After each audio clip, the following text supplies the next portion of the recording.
Subscribe करें और bell दबाएं ताकि कोई खबर रह न जाए।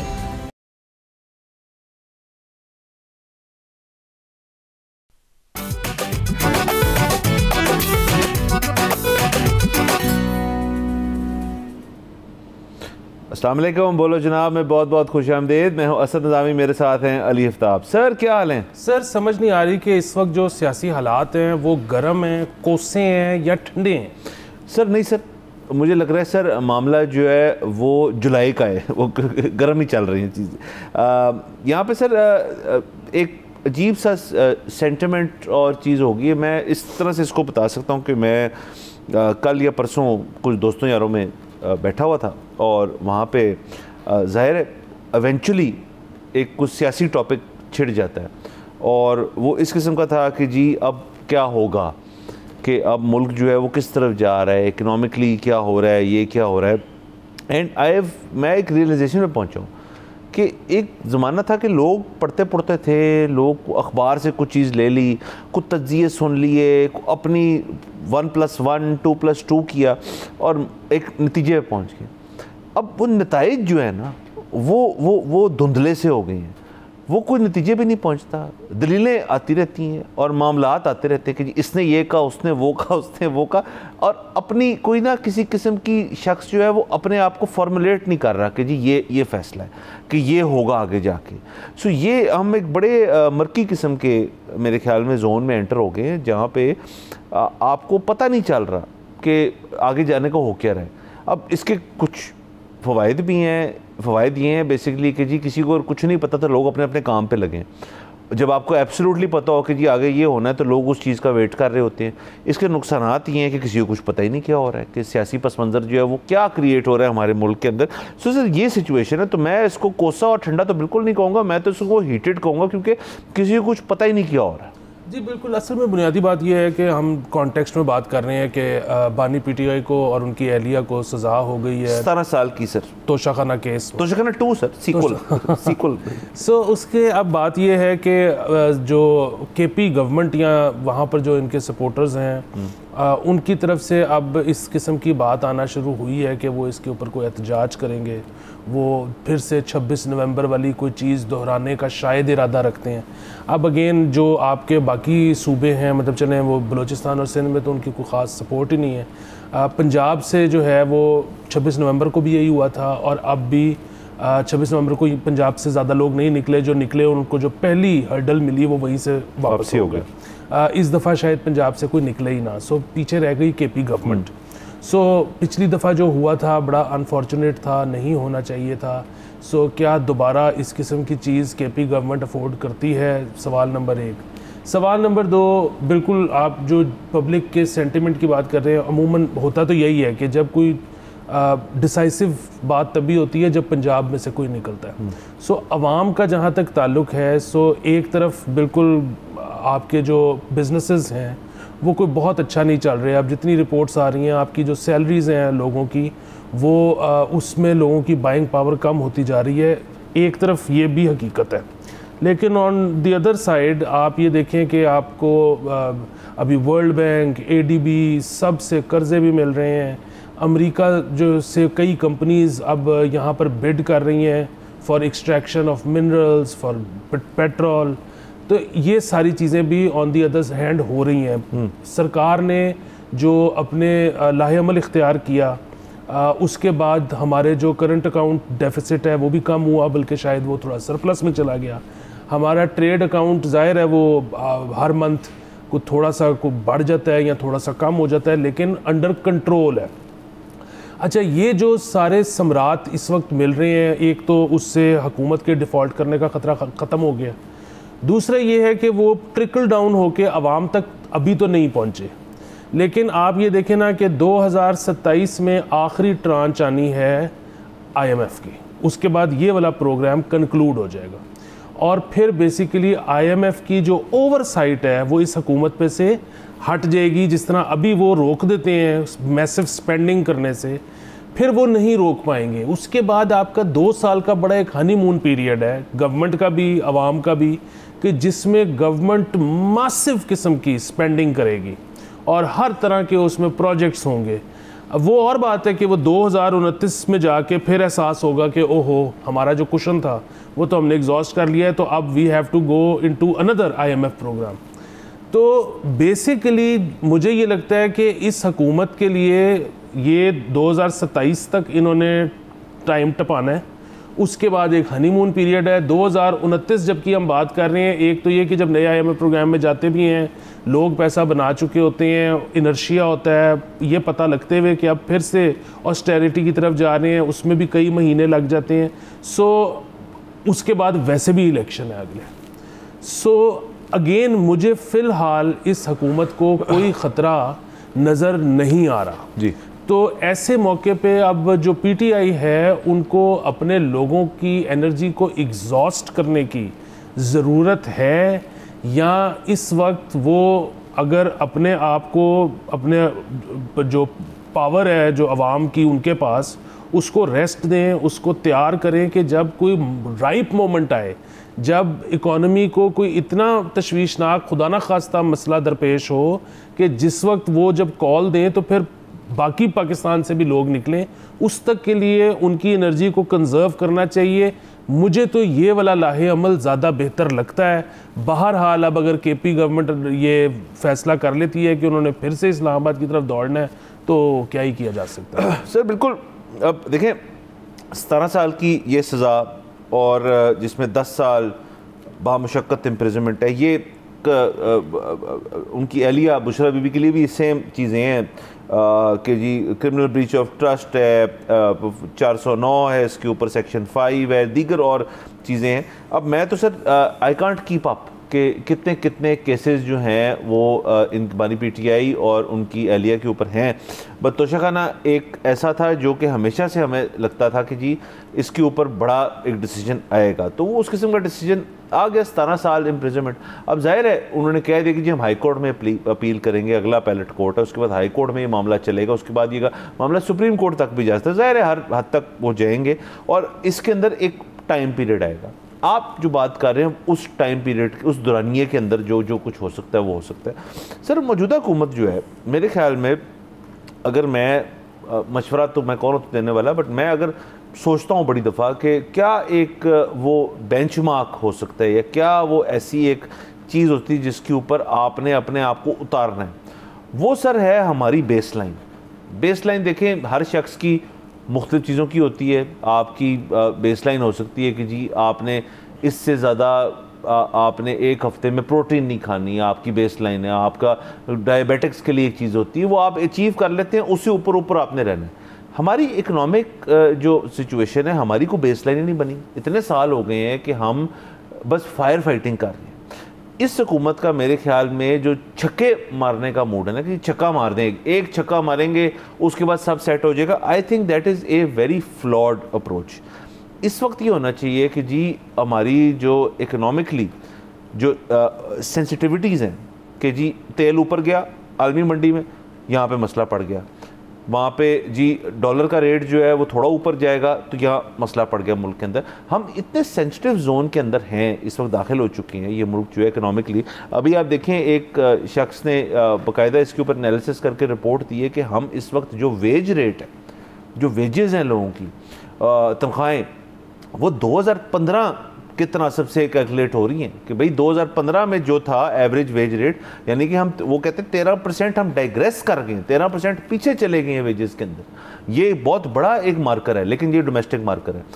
मुझे लगता है कि इस हुकूमत का सर्वाइवल जो है और मुस्तकबिल की हुकूमतों का भी सर्वाइवल जो है वो इसी चीज़ से है कि आप एक बेस लाइन अचीव कर लें कि जी हम इतने अपने आप को सिक्योर या इतना अपने आप को ताकतवर कर लें कि आगे जाते हुए हमें इस किस्म की अप एंड डाउन्स जो हैं, वो तेल के हों, वो इन्फ्लेशन के हों, वो आपका एक्सपोर्ट वैल्यू के हों, वो आप किसी IMF प्रोग्राम में उनकी कंडीशंस पे हों, वो तमाम चीज़ें जो है हमारी बेसलाइन को रुइन ना करें। और इसके ऊपर हमेशा सर मैं शो पे भी कहता हूँ और हर जगह कहता हूँ कि एक सियासी तौर पे इत्तेफाक राय चाहिए कि जी वो जो इक़दामात ये गवर्नमेंट शायद ले कि जी ये बेसलाइन अचीव करनी है, और फ़र्ज़ करें अल्लाह करे हम तो चाहते हैं, हम ज़्यादा कौन चाहता है कि ये अचीव कर लें। अगर वो अचीव कर लेते हैं तो फिर आने वाले सालों में, दहाइयों में जो भी सियासी यहाँ पे हुकूमतें आनी हैं वो फिर उस चीज़ को डिस्टर्ब ना करें कि जी ये हमारी रेसिपी है। हमारी आज तक सर किसी किस्म का एक रेसिपी बन नहीं सकी कि जी इतनी एक्सपोर्ट, इतनी इंपोर्ट, इतना ये इतना। मुझे पता है मैं बड़ा इसको ब्रॉडली और बड़ा वेगली डिस्कस कर रहा हूँ, बट आई थिंक अब पॉइंट वो आ गया है कि आप ब्रॉडर सेंस में सोचें और लॉन्ग टर्म सोचें। ये हुकूमत जो अभी बैठी हुई है ठीक है, बड़ी अच्छी बात है, बड़ी चीज़ें कर रही है, बट लॉन्ग टर्म सोच जो है वो सियासी पार्टियों में पैदा करना जो है वो अवाम का भी एक काम है। उनका अपने आप से उनके अंदर ये ख्वाहिश पैदा हो वो भी एक काम है। उनको किसी तरह का एक और जो किसी और एंगल से डेंजर ना हो कि जी हम जा रहे हैं, वो भी उनका काम है। ये सारी चीज़ें जब परकुलेट करेंगी, ये खुद से बनेंगी, तो फिर आपके अंदर कॉन्फिडेंस आएगा कि जी कोई मसले वाली बात नहीं है। हम 5 साल ये बेसलाइन बनाते हैं, इसके ऊपर फिर अगली हुकूमत आके वर्क करेगी या शायद हम ही आके वर्क करें इसके ऊपर। That should be the goal. Stop gap, साल का प्रोग्राम, 2 साल का प्रोग्राम, 1 साल का प्रोजेक्ट, 8 महीने का प्रोजेक्ट, ये इससे कुछ नहीं होगा। देखिए बात बड़ी सादी सी है और वो ये है कि ज़ाहिर है इवेंचुअली तो आपको एक्सपोर्ट्स अपनी बढ़ानी पड़ेंगी और आपकी इंपोर्ट्स भी कर्ब तभी होंगी जब आपके यहाँ पे इंडस्ट्रियलाइजेशन होगी। जब आप कुछ खुद बनाते होगे तो वो आपकी नीड भी पूरी कर देगा अपनी और फिर वो एक्सपोर्ट भी हो जाएगी। अब उसके लिए उसमें जितने जो हैं वो हिंड्रेंसेस हैं वो हम जानते हैं। उसमें एक एनर्जी प्राइसेस है, दूसरा उसमें बहुत ज़्यादा टैक्स है। अच्छा, अब बुनियादी बात ये है कि फिर से बड़ा ज़ोर लगाया जा रहा है कि अब इन्होंने एक और लोन के लिए अप्लाई किया है जो कि शायद इनको मिल भी गया है वर्ल्ड बैंक से, कि जिसमें FBR को मज़ीद स्ट्रॉन्ग करना है। देखिए फ़िलहाल मेरा तो ये ख्याल है कि आपको बिजनेसेस को चलाने की ज़रूरत है। मतलब मैं कई ऐसे बिज़नेस वाले हजरात से जानता हूँ जो कि FBR से डील कर रहे हैं और उन्होंने कहा है कि if we have to pay what they are asking for, तो हम क्लोजर ऑफ बिज़नेस की एप्लीकेशन डाल देंगे, हम कारोबार ही बंद कर देंगे। सो मसला ये है कि हमें जो है ऑस्टेरिटी की ज़रूरत है। ये हुकूमत कर भी रही है। पिछले साल भी जो शॉर्टफॉल था वो काफ़ी अपनी स्पेंडिंग कम करके पूरा किया गया। इस दफ़ा भी ये करने की ज़रूरत पड़ेगी, करेंगे। जो बुनियादी बात है, आवाम से कहा जाता है अपनी बेल्टें कस लें, आवाम से कहा जाता है कि आपके कुर्बानी का वक्त है, आवाम से कहा जाता है कि आपके हम टैक्स बढ़ा रहे हैं। भाई आप रियासत के ख़र्चे और हुकूमत के ख़र्चे भी तो कम करें ना। Charity begins at home. जब तक लोग ये नहीं देखेंगे कि सरकार ने अपना ख़र्चा कम किया है, रियासत ने अपना ख़र्चा कम किया है, आप अगर लोगों से सिर्फ कुर्बानी मांगते रहेंगे तो वो शायद एक टाइम आएगा कि वो आपको मज़ीद कुर्बानी ऑफ़र ना कर सकें। सर बिल्कुल, अगेन देखें हुकूमत का साइज़ वाली बात और हर चीज़ जो है, हम तो इसके ऊपर एक बड़ी तवील किस्म की गुफ्तगू करते रहते हैं। द प्रॉब्लम इज़ के मैं वही कह रहा हूँ, सिस्टम सर सिक्लिकल सिस्टम बन चुका है। हुकूमत आई, हुकूमत रही, कुछ हुआ, हुकूमत चलेगी, एक और हुकूमत आई और साइकिल रिपीट होता है। ब्यूरोक्रेटिक सिस्टम भी यही है। उसके अंदर क्या तब्दीली आई है? आपके देखिए ब्यूरोक्रेसी चेंज नहीं होती, ब्यूरोक्रेट्स वही रहते हैं। क्या वो नहीं ट्यून हो गए इस किस्म की चीज़ के ऊपर? अब देखें ये मेंटालिटी चेंज, ये शिफ्ट जो है ये आएगा कॉन्फिडेंस से। किसी किस्म का कॉन्फिडेंस आए। अब सर देखें, हमने पिछले हफ्ते और इसी हफ्ते भी हमने बात की पब्लिक ट्रांसपोर्ट की। पब्लिक ट्रांसपोर्ट प्रोजेक्ट्स जो हैं ये लो हैंगिंग फ्रूट हैं किसी भी गवर्नमेंट के लिए कि जी आप आवाम को फराहम करें और उससे आप ना इवेंचुअली वोट लेंगे, क्योंकि लोगों का आने जाने के तरीके जो हैं वो बहुत आसान हो जाएंगे। अब वो क्यों नहीं करते? यही मसला है। उस दिन भी हम ये बात कर रहे थे कि क्योंकि उनको लगता है कि जी ये लॉन्ग टर्म प्रोजेक्ट्स हैं, ये लॉन्ग टर्म चीज़ें हैं जो करनी पड़ेंगी, तो हम शुरू करेंगे, कोई और आगे ख़त्म करेगा, वो क्रेडिट ले जाएगा इस चीज़ का। ये मेंटालिटी जो है ये ब्रेक होएगी अगर आपको किसी किस्म का कॉन्फिडेंस है। मैं इस कॉन्फिडेंस की नहीं बात कर रहा कि जी साड़ी अगली बारी भी साड़ी बारी आएगी, वो वाला कॉन्फिडेंस नहीं, बट द कॉन्फिडेंस कि जी हम अगर अच्छी परफॉर्मेंस करेंगे तो हमारी लॉन्जेविटी है, हमारी सियासी तौर पे हमारी जो इसके अंदर मूवमेंट है वो ज़्यादा है। वो चीज़ जो है जब ज़हनी तौर पे हम समझ जाएंगे, ख़ास तौर पे सियासतदान, अब अभी फ़िलहाल वक्त तो ये नहीं हो सकती चीज़। इकोनॉमिकली भी आप बेहतर हो जाएंगे, आप माशरी तौर पे भी बेहतर हो जाएंगे। यहाँ पे सर कंसिस्टेंसी ऑफ पॉलिसी कैसे आ सकती है? इस मुल्क में आज तक किसी प्राइम मिनिस्टर ने अपना टेन्योर नहीं पूरा किया। हाँ जी बिल्कुल, और वो जाहिर है उसमें फिर जो इंग्रेडिएंट्स रिक्वायर्ड हैं उसमें से एक इलेक्शन भी है। अब लास्ट इलेक्शन जो है उसके ऊपर बहुत सवालिया निशान है, तो उन सवालिया निशानों के होते हुए आप अगर ये एक्सपेक्ट करें कि सियासतदान ये उसको ये ट्रस्ट सिस्टम के ऊपर आ जाए कि मैं अगर परफॉर्म करूंगा तो मुझे वोट भी मिलेगा और वोट जो मुझे मिलेगा वो काउंट भी होगा, तो ये अगेन जैसे आप कहते हैं कि लॉन्ग टर्म चीज़ है, long term cheese again. But ये वो चीज़ें हैं जो होंगी, तो जो हम तरक्की की बात करते हैं ना, मेरे ख्याल में वो मुमकिन ही नहीं है अगर ये सारी चीज़ें जो हैं ये अमल पूरा होना हो। यहाँ पे जाते हैं ब्रेक के ऊपर, let's take a break.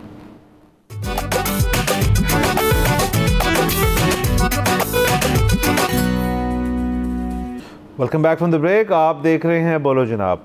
Sir, it is that time of the year कि सर अब तमाम जो बातें हो रही हैं ना, वो जब ईद आ रही होती है ना सर, तो आप किसी से बात करें तो ईद के बाद देखेंगे, और इस दिसंबर के आखिरी लेग्स जो आती हैं 2 हफ्ते, उसमें लोग कहते हैं अगले साल की अब कहानी जो है पड़ गई।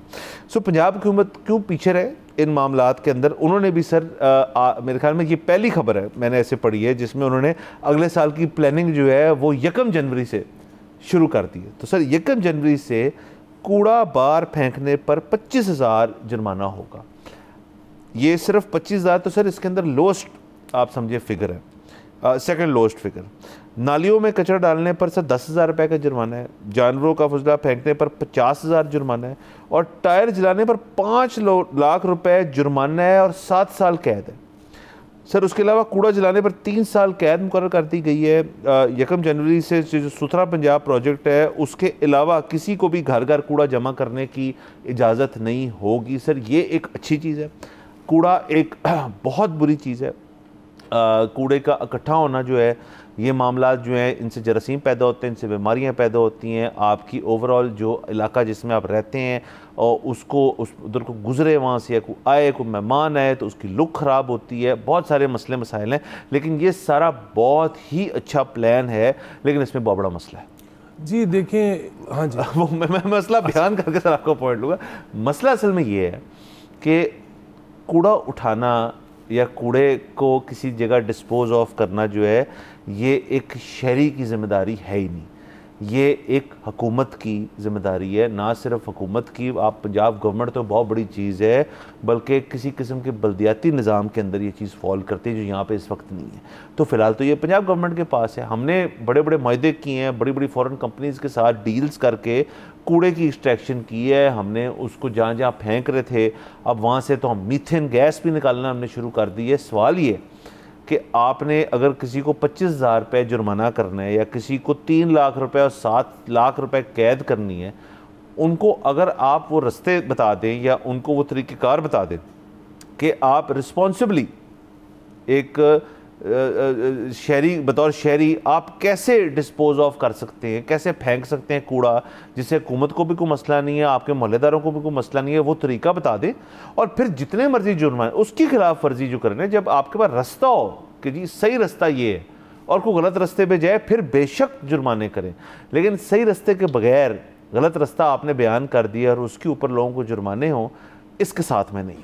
हाँ जी बिल्कुल। एक तो ये बड़ी अच्छी बात है कि इन्होंने 1 जनवरी का कहा है, यानी कि कुछ टाइम दिया है ताकि जिस तरह से आप सवाल पूछ रहे हैं इन सारे सवालों का जवाब आ जाए और उसके बाद इसको इम्प्लीमेंट किया जाए। इसमें कोई शक नहीं कि कूड़ा नहीं फेंकना चाहिए।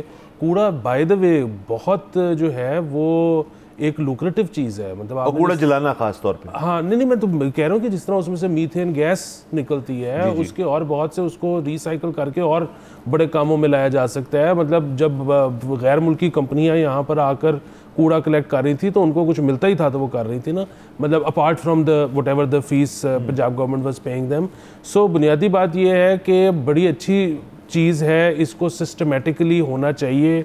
बाकी आगाही का भी बड़ा मसला है, क्योंकि मैं अगर मेरे ख्याल में पाकिस्तान के बाहर किसी शख्स को बताऊं कि 2025 में भी पाकिस्तान में कई घर ऐसे हैं, लोग ऐसे हैं जो कूड़ा जलाते हैं, तो शायद वो माने ही ना। ये इतनी अब अनहोनी बात है, लेकिन आपको पता है यहाँ पे ये भी होता है। सड़क पे फिर रहे होते हैं, हमें नजर आता है जगहों पे, बिल्कुल शहर के अंदर कूड़ा जला रहा होता है। बिल्कुल। सो ये बहुत सारे मसाइल हैं कि आगाही कैसे पहुँचाएंगे। बाकी जहाँ तक ये जुर्माने करने की बात है, बड़ी अच्छी बात है, होना चाहिए। लोगों की सिविक सेंस भी इससे इम्प्रूव होगी। आप जो है वो कूड़े के ड्रम्स जो हैं उनको ज़्यादा जगहों पर रखवाएं, लेकिन उसमें भी इस चीज़ का भी ख्याल रखें। मैं ख़ुद इसमें से गुज़र चुका हूँ और भी लोग गुज़र चुके हैं। 1139 जो है वो कोई बहुत ज़्यादा रिस्पॉन्सिव नहीं है। लोगों के घरों के आगे कूड़े का जो है कूड़ादान रख दिया जाता है, हालांकि सड़क के अक्रॉस कोई बिल्डिंग नहीं है, कोई घर नहीं है, कुछ नहीं है, लेकिन बस वो किसी को 1139 में ख्याल है कि इसी घर के सामने होना चाहिए। और फिर जब आप उनको कहते हो कि जी इसको यहाँ से मूव करवा दें, तो वो कहते हैं जी आप तो हल्का 226 के हैं, तो ये आपको फलाना बंदा डील करेगा। फिर 226 वाले का फ़ोन आता है कि आप तो हल्का 222 के हैं, आपसे फलाना बंदा डील करेगा। 1.5 साल तक ये छोटे छोटे मसाइल रहते हैं। सो अगेन कानून बन जाते हैं, बड़ी अच्छी बात है, लेकिन उनमें शिकायत दर्ज करने का क्या तरीका है नहीं बताया जाता। वो शिकायत जो दर्ज होती हैं उनको फौरी तौर पर सॉल्व नहीं किया जाता। सो पता है, जब आपके पास शिकायत दर्ज करने का हक ना हो तो कानून लोगों के लिए ज़हमत बन जाता है। उसकी वजह ये है कि कानून भी है और उसकी वजह से जो उनको तकलीफ़ पहुंच रही है उसका अजाला करने वाला भी कोई नहीं है। और सर देखें कि हम कितने इस मामले में वेस्ट डिस्पोजल में कितना पीछे रह गए हैं। मुझे याद है कि मैं आज से 10 साल 12 साल पहले अमेरिका गया था और वहाँ पे जिधर हम ठहरे हुए थे तो वहाँ पे होता है आप किसी की तरफ दोस्त यार हों या रिश्तेदार हों आप रहते हैं तो वहाँ पे आप भी हेल्प आउट करते हैं कि भाई वो कह दे कि यार ये जरा बैग है बाहर फेंक दे, तो वो बैगों की एक सेपरेशन होती है वहाँ। ये रिसाइकलेबल है, ये प्लास्टिक से, ये ग्लास है। और हर घर के बाहर मैं जिस इलाके में मैं था वहाँ पे उनकी डिफ्रेंशिएशन मतलब गलत डिफरेंट पड़े हुए थे वहाँ पे एक ही उसके अंदर। और फिर वो गार्बेज वाले आते हैं, एक टाइम होता है उससे पहले आपने डालना होता है वरना आपका गार्बेज नहीं उठाई जाएगी। सो एक सिस्टम है, मतलब उन्होंने अपने ना रिसाइकलेबल्स जो हैं उनको भी एक सिस्टम में डाल दिए कि जी ये ग्लास है, ये प्लास्टिक है, ये जनरल वेस्ट है।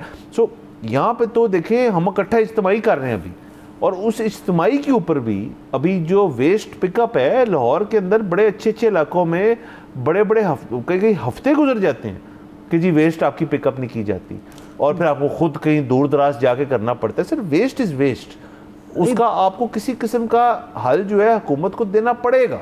देखिए लाहौर जो है ना, आई कांट कंप्लेन। उसकी वजह ये है कि ठीक है कुछ जगहों पे से रेगुलरली नहीं उठता होगा, लेकिन उठता तो है। एक इदारा तो मौजूद है LWMC, वो काम तो करता है।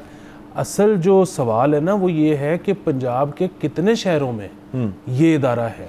मेरे ख्याल में आज से कुछ साल दो पहले तक तो मैंने चेक किया था तो टोटल 8 डिस्ट्रिक्ट्स में था। तो मतलब 36 में से अगर 8 डिस्ट्रिक्ट्स में ये इदारा फाल था तो ये बाकी में तो क्या कसूर है। सो ये असल चीज़ हम बहुत कराची सेंट्रिक रहते हैं, लाहौर सेंट्रिक रहते हैं, इस्लामाबाद सेंट्रिक रहते हैं। और भाई इसके अलावा भी पाकिस्तान है, उसमें भी इंसान ही बसते हैं। और वैसे सर मेरी जो कुछ लोगों से बात होती है जो पंजाब के, सियालकोट की बात कर लें, आप गुजरांवाला की बात कर लें, आप फैसलाबाद की बात कर लें, वहाँ पे लोगों से बातचीत होती रहती है। तो ये जो खबर है ये पढ़ के मुझे हैरानगी किसी किस्म की नहीं हुई कि ये इस पर इतनी स्ट्रिक्टनेस इख्तियार कर रही, क्योंकि मौजूदा पंजाब गवर्नमेंट जो है उसका ये बहुत बड़ा एक प्लान था कि जी हमने ना जो सड़कें हैं अच्छी और जो बन गई हैं अब वो कूड़े से बुरी लगना शुरू हो गई हैं, तो उस कूड़े का मसला हमने हल करना है। ये पंजाब गवर्नमेंट जो है ये इस चीज़ के ऊपर इनका फोकस रहा है। अब ये इक़दामात ले रहे हैं तो आई अज्यूम, मेरा ख्याल है कि ये 1 जनवरी से पहले फिर इस किस्म की चीज़ भी करेंगे कि ये कूड़ा जो है, ये ट्रैश पिकअप जो है ये भी हो। इसके अंदर अगेन अवाम की भी जिम्मेदारी है, हर चीज़ में होती है। आपने अगर गवर्नमेंट से सिर्फ गवर्नमेंट के ऊपर डालना कि जी आप करें, अगर आप अपना वेस्ट डिस्पोज करें मतलब खुला फेंक रहे हैं तो अब हर जगह से आपको वो बैग्स मिल जाते हैं जो आप जिसको आप डस्टबिन लाइनर्स कहते हैं वो मिल जाते हैं। हर जगह से आपको उसकी किसी किस्म की फॉर्म जो है वो मिलती है। आप उसमें रखेंगे तो कूड़ा जो है वो ज़रा ऑर्गेनाइज्ड हो जाएगा, महदूद हो जाएगा। खुले कूड़े वाला जो मसला है, अगेन जो आप कह रहे थे आगाही की बात है कि यहाँ पे ये भी लिखें, फिर एक कैंपेन शुरू करें, अखबार चैनल्स वगैरह में फेंकेंगे जी कि ये लाइनर्स जो हैं इनको हर जगह फराम किया जाए ताकि लोग जो है अपना कूड़ा जो है वो खुला, जैसे डस्टबिन में गया वो डस्टबिन जाके बाहर घर के बाहर सुट दिया आपने जो है कूड़ेदान के अंदर, वहाँ से कोई शख्स कैसे आके उठा सकता है? वो बैग से बड़ी चीज़ें बेहतर हो जाती हैं। हाँ जी, और वो जिस तरह से अलग-अलग करना कि कौन सा रिसाइक्लेबल मटेरियल है, कौन सा नहीं है, कौन सा बायोडिग्रेडेबल है, कौन सा नहीं है, ये सारा कुछ आगाही के थ्रू करना चाहिए, क्योंकि जितना आप उसको अलग-अलग करके फेंकेंगे उतना आगे जिसने उठाना है, जिसने उसको लेके जाना है, उसकी चेन बन जाती है, उतना वो ज़्यादा प्रॉफिटेबल हो जाता है और इवेंचुअली सरकार ने इसमें से प्रॉफिट बनाना है। मतलब वही जो प्रॉफिट है वो लोगों की वेलबींग के लिए इस्तेमाल होना है। पूरी दुनिया इससे पैसा कमाती है, ये कोई पाकिस्तान मतलब वाहिद मुल्क नहीं होगा और ऐसा ही होना चाहिए। हाँ बिल्कुल सर। जो ममालिक जिनमें आबादी ज़्यादा है उस आबादी के ड्रॉबैक्स तो हैं, लेकिन चंद फ़वाइद जो हैं उनमें से एक ये भी है कि आप बहुत ज़्यादा गार्बेज जनरेट करते हैं। अब इस किस्म की टेक्नोलॉजी आ गई है कि आप गार्बेज से मीथेन बना सकते हैं, आप बिजली बना सकते हैं, आप रिसाइक्लेबल्स पे जा सकते हैं। सो इधर एक फोकस आना चाहिए। आई थिंक ये उसकी एक बहुत ही बेसिक सी शुरुआत है। आगे पता नहीं कितनी देर लगती है इनको बाकी में रियलाइज़ करने में कि जी इससे हम क्या क्या काम कर सकते हैं। और सर मैं हमेशा से कहता हूँ यहाँ पे अगर हुकूमत जो है ना वो अगर अड़ जाए एक चीज़ पे कि हमने करवाना ही करवाना है, आवाम से करवाना है, तो उनकी प्रैक्टिस बड़ी है, बड़ी चीज़ें करवा चुके हैं आवाम से, जो आवाम नहीं करना चाहती ये भी करवा सकते। यहाँ पे जाते हैं ब्रेक के ऊपर, लेट्स टेक अ ब्रेक।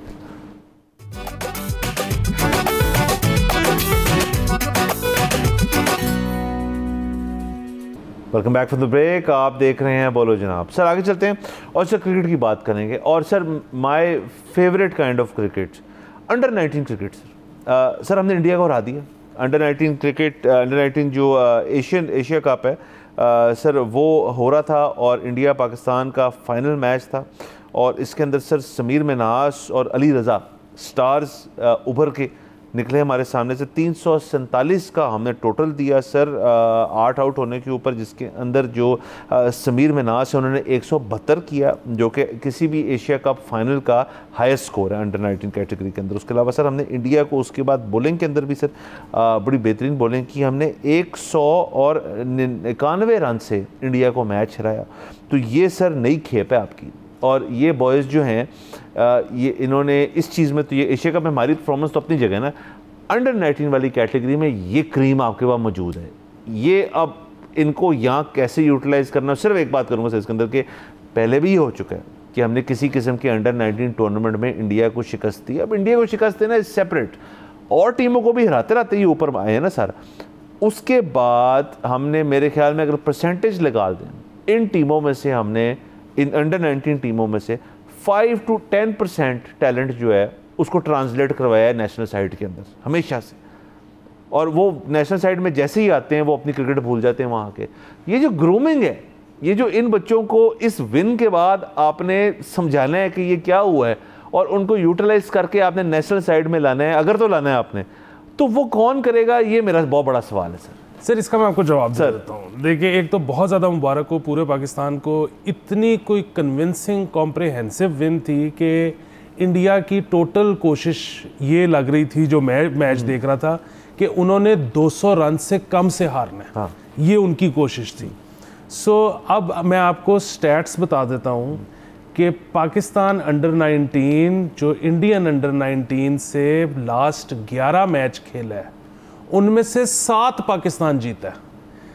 अब होता क्या है, इसका मतलब क्या है, जैसे कि आप बता रहे हैं कि नीचे लेवल पे टैलेंट तो है, अंडर 19 मैच होता है, हमारे बॉयज़ हरा के आते हैं, उसके बाद उनके प्लेयर्स उनकी डोमेस्टिक और उनकी एकेडमीज़ में चले जाते हैं और हमारे प्लेयर्स हमारी डोमेस्टिक और हमारी एकेडमीज़ में चले जाते हैं।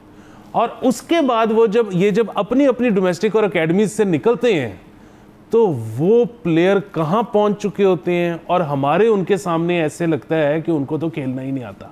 सो बुनियादी बात ये है कि वो उन्होंने मतलब तमाम ममालिक ने जो अपना डोमेस्टिक सेटअप है, जो अपने लीग्स हैं, जो अपना उनका एकेडमीज़ हैं, उनको वो बहुत आगे ले गए हैं। हम अनफॉर्चुनेटली बहुत पीछे रह गए हैं। और इसके लिए मैं मतलब आपको बड़ी सादी सी चीज़ें बता देता हूँ। आप यहाँ पर जो आपका डोमेस्टिक सर्किट है, आप तो उसको कवर भी कर चुके हैं ना, उधर बैठने की जगह है, कुर्सियाँ टूटी हुई हैं, पानी जी। पीने का नहीं है।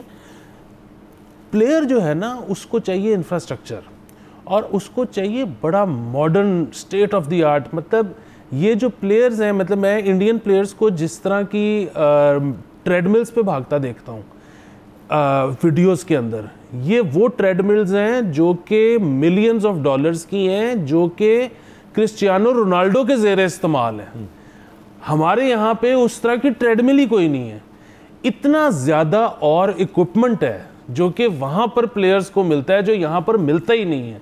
तो आप जब तक पैसा, किसी कोई भी इंडस्ट्री हो, स्पोर्ट्स भी एक इंडस्ट्री है, जब तक आप किसी इंडस्ट्री में पैसा इन्वेस्ट नहीं करेंगे, आप वहाँ से उसके जो फ्रूट्स हैं ना वो नहीं ले सकते। सर आप इस तरह समझ लें कि ये बेसिकली आप अंडर 19 अच्छा खेल गए हैं, आप नेशनल, आप जो अंडर टीम है उसके अंदर आ गए हैं, उसके बाद एक फ़नल है, और हमारा जो फ़नल से मिलाते हैं नली एक छोटी सी, और उसके थ्रू मतलब बड़े, अगर 20 प्लेयर है ना उसमें से कुछ ने जाना है।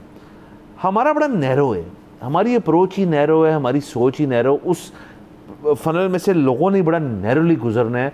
वो एक आधा बाबर आजम या रिजवान या कोई एक आधा और प्लेयर जो अंडर 19 में भी खेला हुआ है, या और बड़े प्लेयर्स हैं जो कि नेशनल साइड में तरक्की कर जाते हैं, बट वो बहुत कम है। और उसकी वजह क्या है कि जब तक आप नेशनल साइड में आके अपने आप को मनवा नहीं लेते, अपनी क्रिकेट, अपनी पर्सनैलिटी, अपना तावन सीनियर्स के साथ, बोर्ड के साथ आपके क्या ताल्लुकात हैं, आप कैसे उनसे उठते बैठते हैं, मिलते हैं, ये सारे लवाजमात जो है आप एक्सपेक्ट नहीं कर सकते कि यार इतना बड़ा आपका प्लेयर है वहाँ पर, ये चीज़ें कहाँ सिखाई जा। मैं तो एक तो वैसे जो तावन वाली बात है उसमें वैसे डिसएग्री कर, ये चीज़ें करनी पड़ती हैं। ये सारी ग्रूमिंग जो है ये कैसे होगी सर? ये सर ऐसे होगी, मेरा अपना ख्याल है कि आपका कोई क्रिकेटर जो है सीनियर, जो whose been through it all, वो बाहर का हो या यहाँ का हो, हम कोचेस तो बाहर से बुला लेते हैं, वो कुर्बानी दे, या वो कुर्बानी दे या पीसीबी कुर्बानी दे कि जी हम गोरा लेकर आ रहे हैं लेकिन हम नेशनल साइड नहीं लेकर आ रहे हैं। गोरा है नेशनल साइड के लिए परफेक्ट फिट, पैसे हम उसको वही दे रहे हैं, लेकिन हम उसको भेज रहे हैं टुवर्ड्स द यंगर लॉट। उनकी ग्रूमिंग करें, उनको क्रिकेट भी सिखाए, ग्रूमिंग भी करे, फैसिलिटी साथ साथ इंफ्रास्ट्रक्चर तैयार हो जाएगा। यहाँ पे ये फोकस ही नहीं। आप किसी सीनियर क्रिकेटर को आज जाके कहें कि जी आपको हम पीसीबी के अंदर किसी कोच, मेंटोर, सेलेक्टर की पोजीशन नहीं दे रहे, आप पोजीशन खुली है अंडर 19, एक बंदा नहीं जाएगा, ये प्रॉब्लम है। ये आपकी तजवीज़ बहुत अच्छी है, ये ज़रूर करना चाहिए, लेकिन इससे भी ज़्यादा जो एक इम्पॉर्टेंट चीज़ है और मसला है वो ये है कि देखें, आप कह रहे हैं कि अंडर 19 में बड़ा टैलेंट है। अंडर 19 का मतलब है कि 19 साल से छोटा बच्चा था। अमूमी तौर पर 19 साल से छोटे बच्चे पर घर की तरफ से ये प्रेशर नहीं होता कि कुछ कमा के लाओ। हाँ, जैसे ही आप 18-19 टापते हो कमाओ, तो फिर होता है कि अब कुछ आप कंट्रीब्यूट करो। आपके जब डोमेस्टिक में ऐसी सैलरीज ही नहीं होंगी तो बच्चा कैसे डोमेस्टिक में रह सकता है? देखिए, अंडर 19 में कह रहा हूँ कि क्योंकि कमाने का उस पर प्रेशर नहीं था, आपका पूल बड़ा था। अब जैसे ही कमाने का प्रेशर आया और डोमेस्टिक उसको उतना पे नहीं कर रहा था, तो आपका पूल वैसे ही छोटा हो गया। जो आपने फनल की बात की ना, वो फनल इसलिए बनी क्योंकि बहुत सारे लोग क्रिकेट खेलना ही छोड़ गए, क्योंकि उनको था कि हमारा तो इससे महीना ही नहीं गुजरता। सो जब तक आप डोमेस्टिक में पैसे नहीं लाएंगे तब तक। और जो कि मौजूदा पीसीबी चेयरमैन का एक वादा था डोमेस्टिक प्लेयर्स को कि जी हम आपकी न्यूट्रिशन से लेके आपकी तनख्वाहों तक इस चीज़ में इजाफा करेंगे, लेकिन फिर cricket like most things shrouded and controversy. या बेशक आप देख लें इसमें क्या क्या नहीं हुआ, आप दीगर और इवेंट्स देख लें उसके अंदर क्या क्या नहीं हुआ। जब तक यहाँ फोकस नहीं आएगा तो सर मैं तो ये नहीं देखना चाहता कि एक दिन आए कि जी आप देखें जी कि यहाँ पे जो हमेशा कहता हूँ कि ड्राई अप हो गया मामला, कि जी अब वो टैलेंट नहीं आ रहा यहाँ के अंदर। ये टैलेंट है ना। देखिए, बहुत बड़ा अनकरीब खुदा ना खास्ता ये हो सकता है। उसकी वजह ये है कि पाकिस्तान की आप रैंकिंग्स निकाल के देखें ना, पाकिस्तान किसी एक फॉर्मेट में नंबर 6 पे होगा, किसी पे नंबर 5 में होगा, किसी पे नंबर 7 पे होगा। तो जब ऐसा होगा तो फिर शायद लोग देखना भी कम कर देंगे। जब देखना कम कर देंगे तो नेचुरली खेलना भी कम कर देंगे। तो बस सर अगेन हम देखना चाहते हैं क्रिकेट सक्सीड करे, हम फैंस हैं, हम सारे प्लेयर्स के फैंस हैं, वो अंडर 19 हो, नेशनल साइड के हो, हम चाहते हैं चीज़ें बेहतर। बल वक्त ख़त्म हो जाता है। अगले हफ्ते आपसे इंशाल्लाह फिर मुलाकात होगी। इजाज़त दीजिए, खुदा हाफिज़।